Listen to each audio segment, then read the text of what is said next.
Бездә бүген Казахстанга барып, беренче урынны яулап кайткан Илгиз Шәйхразиев, давай еще раз. Бездә бүген Казахстанга кадәр барып, Туран моңы, Туран авазы дигән конкурста беренче урынны яулап кайткан Илгиз Шәйхразиев һәм һичшиксез шушы беренче урынга җиткергән җырын тыңламыйча мөмкин түгел. Илгиз. Рәхимет. Башкарам, бу җырның исеме Балкадиша. Бу инде Казахстанда шундый бер юнәлеш булган, кызлар бер төрле позга басканнар һәм әйткәннәр безнең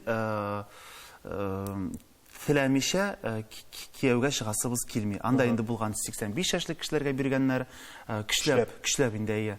Һәм шушы җыр, шушы күренешнең бер протесты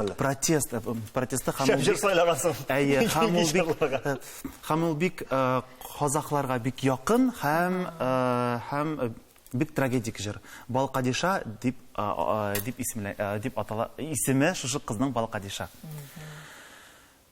Кыз едең, ыбырайдың Балкадиша,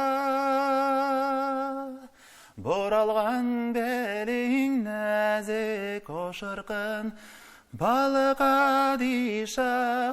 Кайдадыр еракта Казахстан далаларында яшәгән Балкадиша исемле. Дегенде Балкадиша, Балкадиша,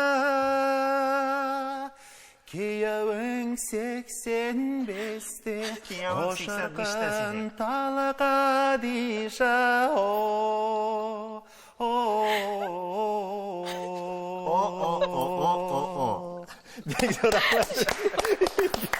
Казаклар сине гафу итмәячәк.